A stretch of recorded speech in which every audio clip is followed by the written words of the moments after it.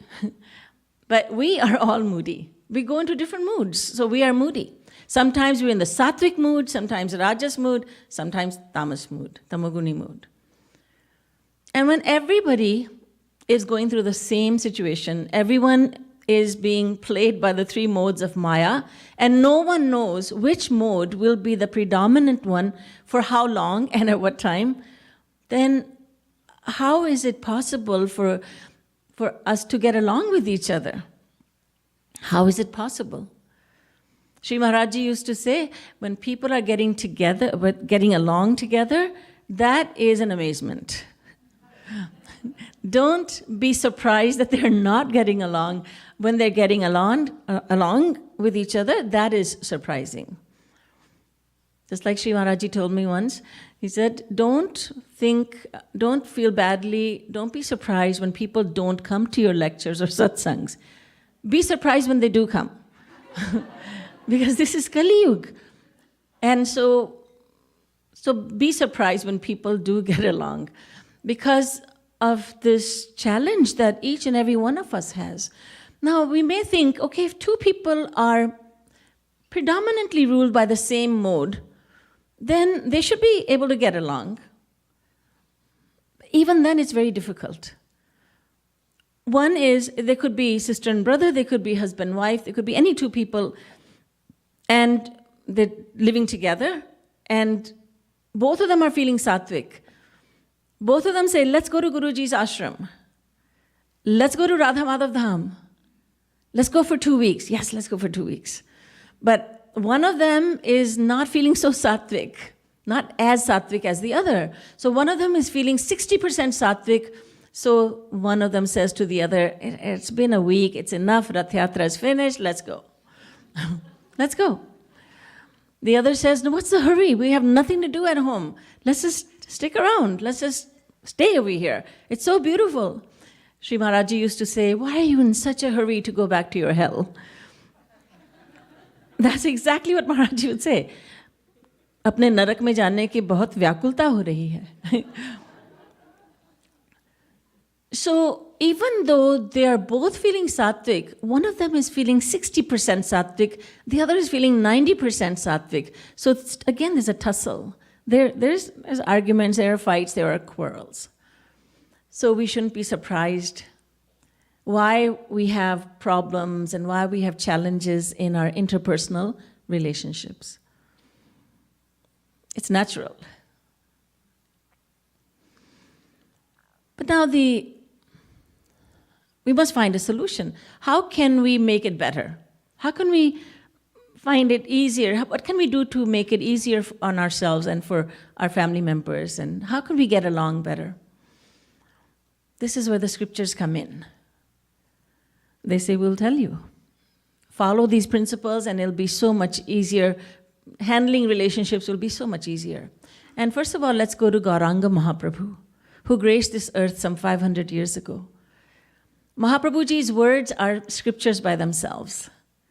His teachings are concentrated in 8 verses collectively known as Ashtapadi.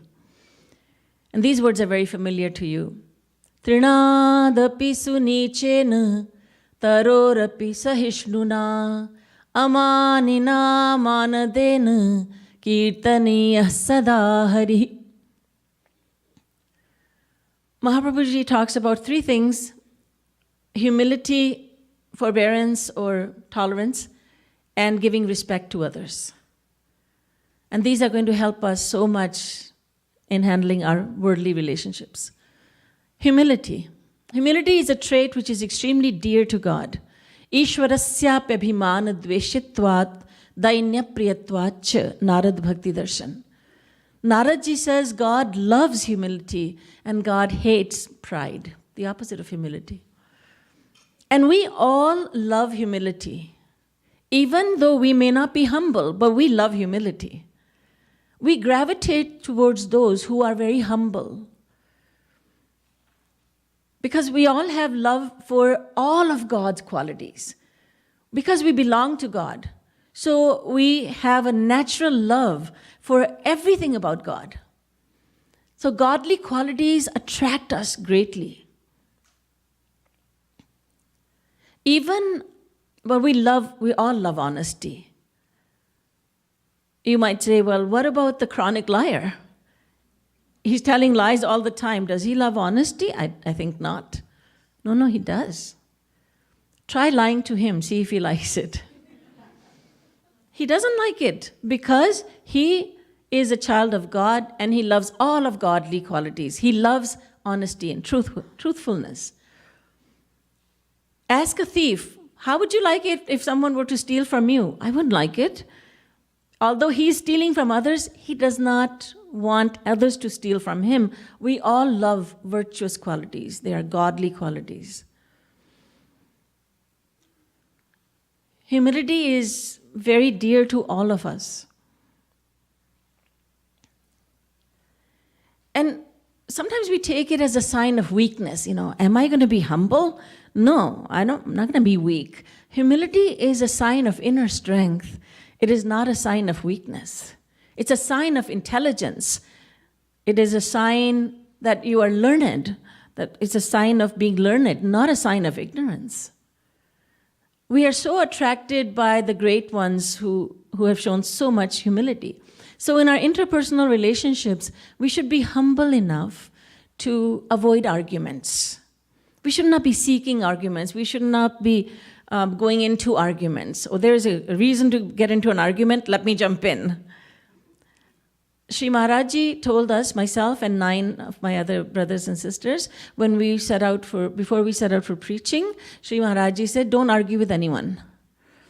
And further he said, if someone comes to you, and they will invariably come, they will argue with you, they'll say, this is not so, this is so. What you have said is not right, but what I'm saying is right. And at that point, don't say, no, my Guru taught me this, the Vedas say this, the Upanishad. No, don't say that. Just say, you're right, Bhaiya. You're right. And that's the end. That's it. And walk away. Don't argue. Don't get into arguments. So at home, with our family members, there are so many invitations for arguments, but the wise one avoids that. No. Because it could be like a competition between Sursa and Hanuman. But that's not a healthy environment then. Sursa was the mother of serpents, and she lived in the ocean. And Devtas, the celestial beings, they asked Sursa to test Hanumanji's strength and intellect.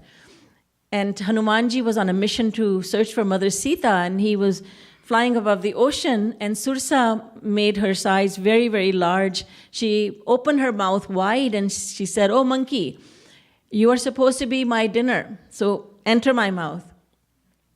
Hanumanji said with utmost humility, "Mother, I am on a mission. I'm going to go search for Mother Sita. When I come back, I will surely enter your mouth, and you can make a meal out of me."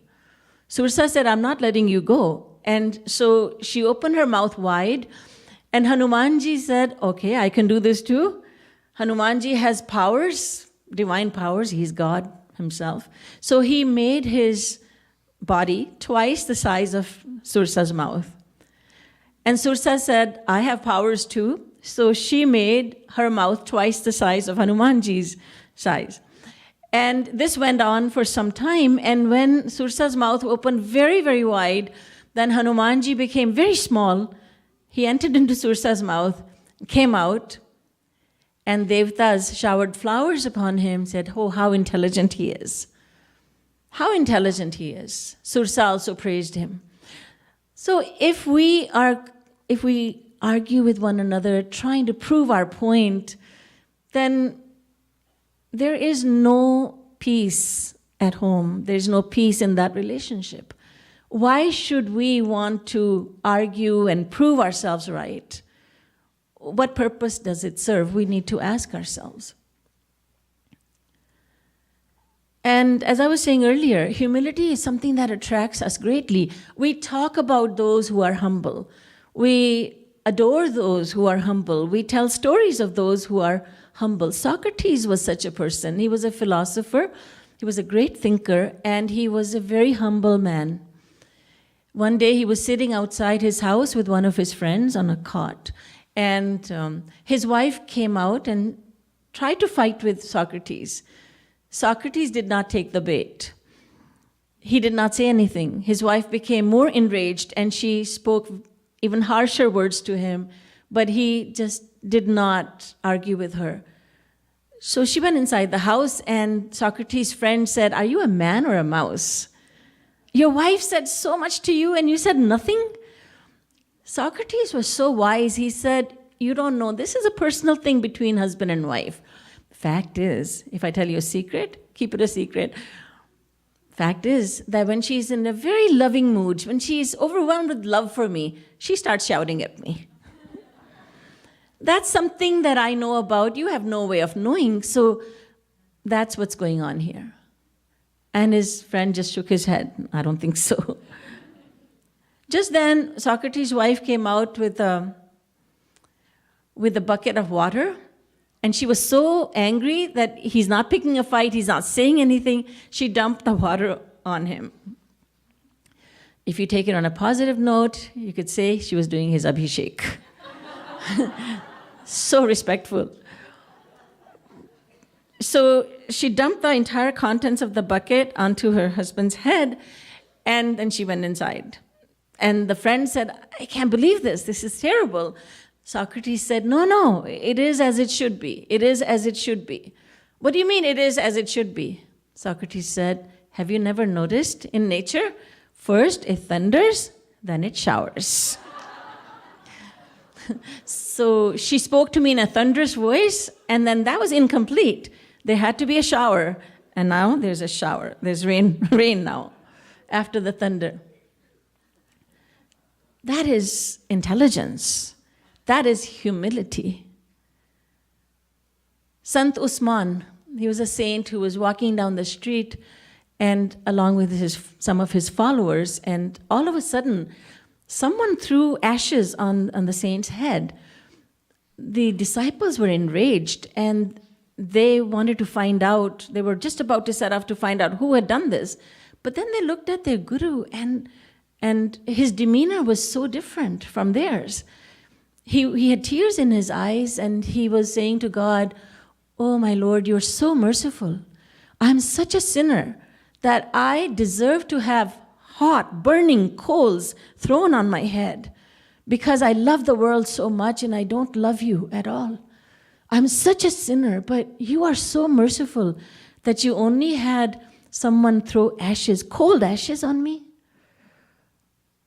You can only imagine how his disciples felt. And how do we feel? How are we feeling when we hear these words? True story of Sant Usman. So these are very evolved people. And we are on this path to evolve also, to improve. So humility is the order of the day. Next, Mahaprabhuji talks about tolerance. When he talks about tolerance, he talks about trees. Trees are very tolerant. There's a fruit tree, and children and even adults pelt stones at the tree, and the tree does not retaliate. On the contrary, it gives the one who's throwing stones at it, it gives that person sweet fruits to eat. So much tolerance displayed by a tree. Swayam na khadanti phalani vrikshaha. Trees don't eat their own fruits, they give it to others, while others are throwing stones at them. Mahaprabhuji has gone to the extent of saying, be even more forbearing, even more tolerant than a tree. Tolerance in our interpersonal relationships serves us well. When we become tolerant of others, but they don't think the same way as I do, it's okay. Everyone has the freedom to think. You don't think the way they do, they don't think the way you do. But tolerate, be tolerant. Everyone is different. Munde munde matir bhinna tunde tunde saraswati. Everyone has their own way of thinking. So if we are tolerant in our relationships with friends and family members, co-workers, satsangis, then we will have a beautiful relationship. When we become intolerant, why do you do this when I don't agree with this? And there could be very small reasons why we become intolerant of others. When two people are living with each other, they may fight about how the toilet paper should be placed on the roll, how the Colgate should be squeezed. One is saying, "You are such a fool. Obviously, it should be squeezed from the bottom." The other is saying, "You are a fool. Obviously, it should be squeezed from the top." And I kid you not, I read somewhere that husband and wife got divorced because of these reasons. Because it becomes so important. We have no tolerance. The way I'm doing this is the best way, and you're not doing it right. On this path of devotion, we learn to do Atma-nirikshan, to introspect and see where we are at. And so as we live our lives, when we notice ourselves, we should notice, oh, this is where I'm becoming very intolerant. Oh, this is so ugly. Ugly behavior of mine. This is ugly behavior of mine. I'm becoming so intolerant. I'm passing judgment on so many people. So from the scriptures, we learn that we should be tolerant. Next, Mahaprabhuji talks about manadena. Give respect to each and every person.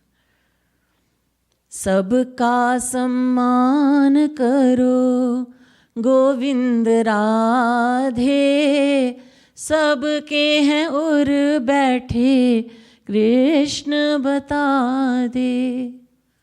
Radha Govind Geet, Shri Maharaj Ji says, respect everyone because it is a fact that Shri Krishna is sitting within everyone. It is a fact. We know this. We have yet to believe it, perhaps. Sometimes we believe it, sometimes we forget. Oftentimes we forget, sometimes we remember. We are sadhaks. But if we remember that God is within everyone, then we would have deep respect for everyone. Sri Maharaj Ji had cautioned us all that you are following your path, but others, when you pass judgment on others and saying, your path is not as good as mine, make no mistake about it, you're making a huge mistake. This is not pleasing to God or Guru. So Sri Maharaj Ji always emphasized, have deep respect for everyone.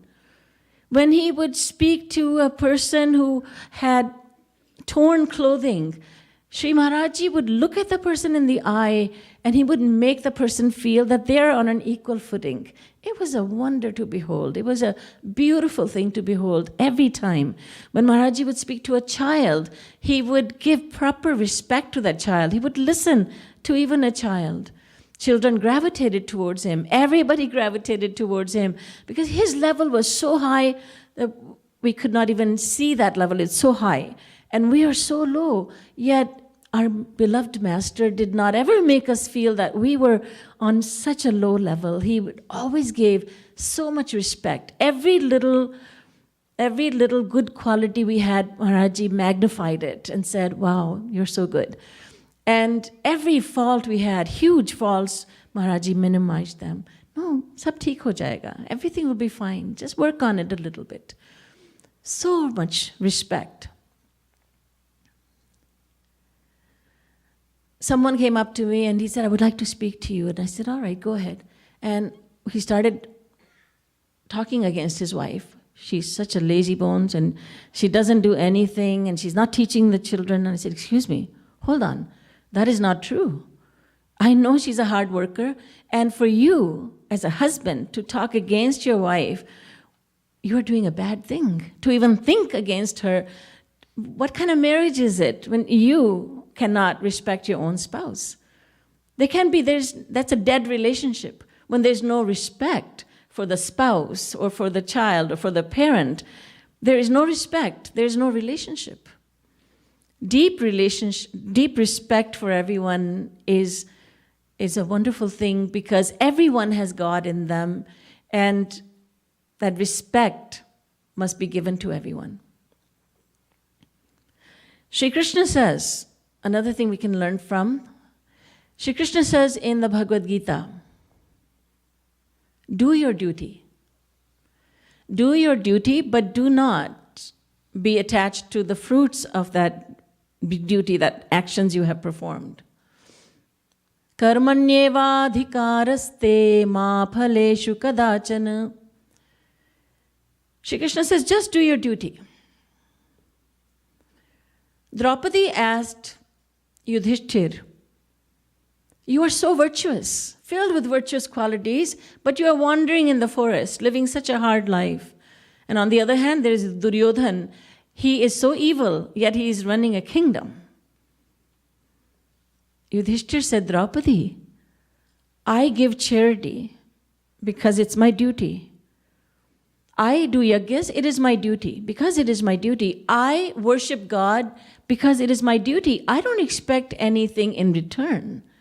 I'm doing my duty. It's my first and foremost duty to love God.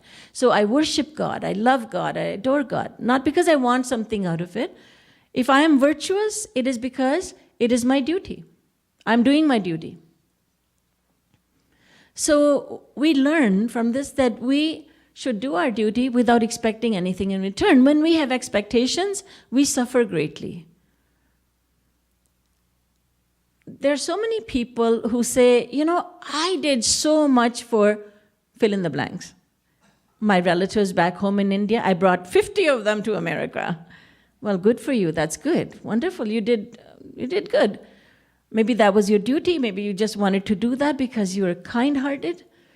But then why are you crying about it now? Because there's more to it. Wait, there's more to it. I got 50 people in my family to come over here. Do you think they talk to me? But did you tell them, look, if I help you come to America, then you got to talk to me and you got to help me? It was an expectation that you made up in your own mind. You expected it. So many people cry like that. My expectations were shattered. I didn't get what I should have gotten. I did so much. I sacrificed so much. And what did I get in return? But Bhagwan Shri Krishna would say, it's your fault. Why do you have expectations? Have every expectation. Expect the best from yourself. Do your duty. If you're a parent, do your duty towards your child. Raise your child well. Give the child discipline and love in equal amounts. Educate your child. Give the child whatever the child needs. But don't now have expectations that once I'm old, my child will become a support for me. So many people are living in misery because their expectations from their children were not met. And so many years of sorrow, sadness, so many tears are being shed. Why? Because it was our own fault. No expectations, Sri Krishna says. Yes, you do your best, you do your duty, and anything worth doing is worth doing it well. You do it well, but don't expect that you'll get some fruits out of it. That's it, just do your duty. Like Yudhishthir says, I do my duty, I don't have any expectations for a reward, that I'll be getting some reward back. So when we stop expecting things from others, I did this for you, you must also give me something, do something for me. And this is what we tend to do. We are very calculating. I went to a wedding and I gave a $100 gift or $500 gift, and then when my daughter gets married, people write it down, I learned. Mr. and Mrs. Sharma gave $500 gift, Mr. and Mrs. Verma gave only $100 gift. And I learned from someone that people actually write it down, because then they are expecting that the same will come to them. It's an investment. I'm giving a $500 gift because it'll come back to me one day. It will come back. And when we make this mistake, then we cannot have any peace, because the mind is always busy. Why didn't they give me? Why I invited them? We invited them 3 times last year. They invited us only once. And we're calculating this all the time. And that sucks the whole joy out of life, doesn't it? We're just expecting things and we're not getting it, so we become very miserable. We lose that quality we had as children to just laugh easily and just to be happy. Shri Maharaj used to say, you're on the devotional path. You should be so happy. You are so blessed. You're on the path of devotion. You have a guru. You have this philosophy. You should be so happy that you should be jumping up so high that your head touches the ceiling. Maharaj used to say that. But we wallowing up in our miseries are just swallowing us up because we didn't get what we wanted, what we expected. So to have a great relationship, we must stop having expectations. Asha hi paramam dukkham nairashyam hi paramam sukham. The scriptures say that expectations will bring you a lot of misery. Asha hi paramam dukkham. And nairashyam, when you have no expectations, no hopes of getting anything back, you're going to be very happy. When you don't get it back, you can't be disappointed because you already expected it. You expected nothing. You got nothing. It's okay. You're fine with that. There are so many lessons that we learn in how to have better relationships, interpersonal relationships, and they all come from the scriptures. Another very important lesson we learn comes from Padma Puran. Parasya nindam paishunyam dhikkaram cha karoti yah tat kritam patakam prapya swapunyam pradadati saha. This verse from Padma Puran says, Bhagwan Vedavyasji says, do not find faults in others. Do not think about the faults of others, because it is as if, when you think about the faults of others, it is as if you're giving them all your good qualities, your virtues, and you are taking all their bad qualities. So do not think ill of others. And that has to do with respect, the same thing. when we think ill of others, that relationship does suffer a lot. How much can we hide our true feelings from someone? Or there's three people, A, B, and C. You are A, let's say. A has talked to B about C. Don't tell C, I said this to you, right? A says to B. Everybody does that. A says to B, don't tell this to C. This is a secret. But you know, secrets are very hard to keep. Secrets are very, if you want to keep a secret, don't tell anyone. So A has told B a secret, and B is now looking for an opportunity to say something to someone. And when B is upset with A, B says to C, you know what A says about you? What? A said this about me? Yes. And then A is asking B, or I lost track. And they ask one another, did you say this about me?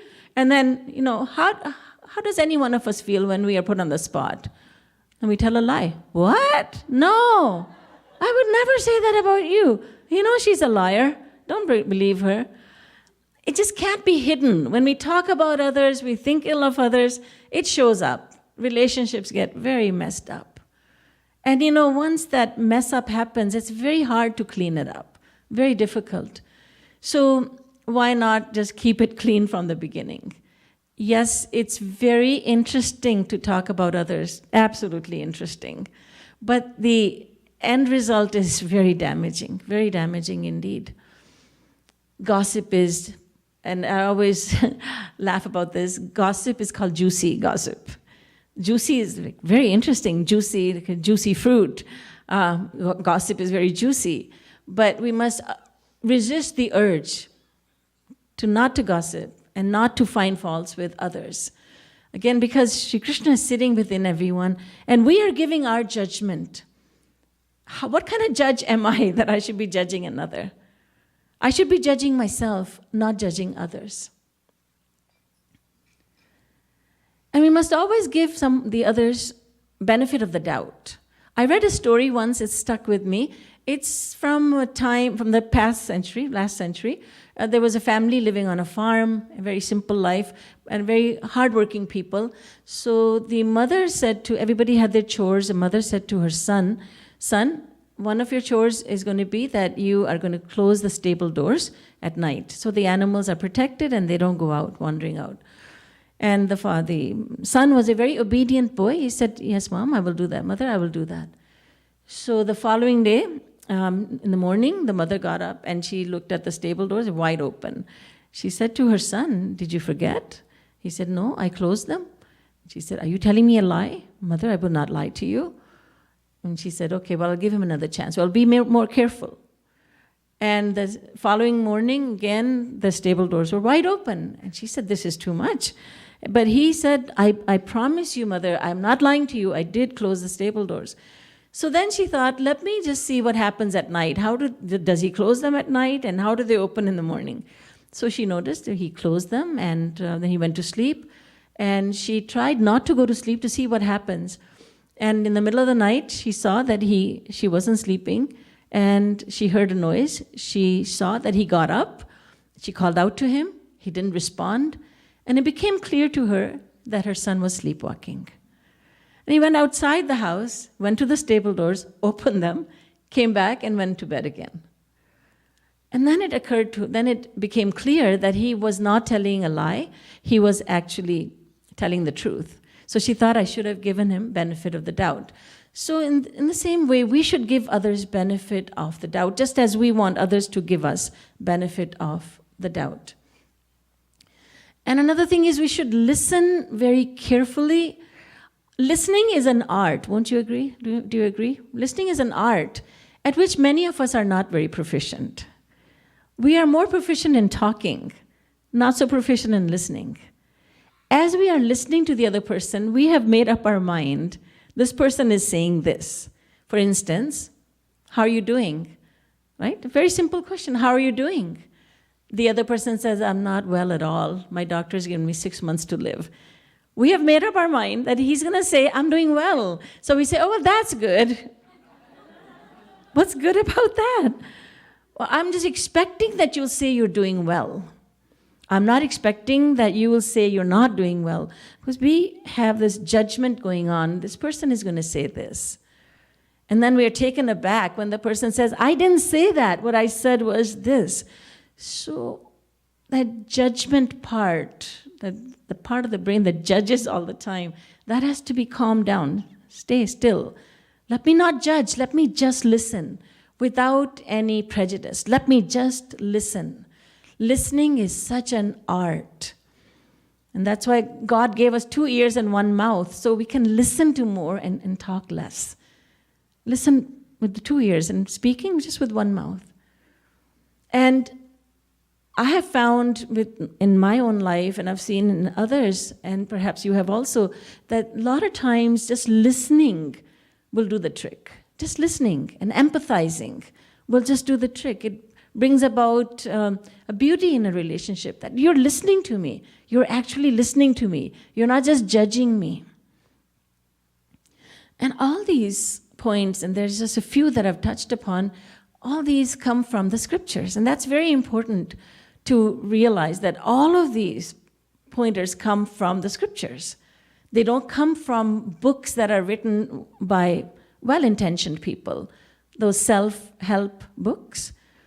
Those self-help books don't teach us all this. They don't teach us, they may teach us some of this, but they don't teach us how to change, transform ourselves so that we may become like this. The only way we can change our relationships and make them better is by changing ourselves. That's one thing, the conclusion that we arrive at, is that the only way to have a better relationship, better relationships with others, family members, friends, fellow satsangis, is to change ourselves. Let me change myself. Let me introspect, find out what my faults are. Let me listen to what the scriptures are telling me. And then we need to understand also that none of this can come about just by listening to what the scriptures are saying. We must put those teachings into practice. We must do sadhana. When we spend that quiet time with God and Guru Dev, then we have an opportunity to be in silence with ourselves. And then we have the courage, perhaps, to realize and accept that I have this fault. I need to do work on myself in so many ways, that I'm a work in progress and I need to make progress. I need to make improvements within myself. Without sadhana, we cannot make changes, nice changes in our relationships. When we do sadhana, we find out our own mistakes and our own shortcomings. We become humble, we become more tolerant. We are able then to give more respect to everyone. We become more respectful of everyone, different viewpoints, without judgment. All this comes about when we do serious sadhana. Not just like arti in the morning, arti in the evening at home. That is not sadhana. Sadhana is when we take up Prem Ras Madhira, Radha Govind Geet, Shama Sham Geet, all these lyrical, beautiful compositions of Maharaj, and we discover them, we go into them, we dive into them, and we appreciate the beauty of those words and the sentiments, and we shed tears of gratitude towards our Divine Master, and we shed tears of longing for Sri Krishna, we shed tears of repentance. Then our heart becomes softer. Then we change. When we change, our relationships also change. It is our folly when we think that this relationship needs work, and if this other person in this relationship, one is myself, one is this person, my brother, my sister, my wife, my child, if the other person changes, then this relationship can be better. No. When I change myself, this relationship will start flying. It will become so much better. When we sit in sadhana, when we do sadhana, then we are given this knowledge that we cannot get otherwise. God and Guru together, they get together and they give us this understanding, and we start thinking, oh, I understand this point now. I understand it. I'm beginning to understand it. I never understood it.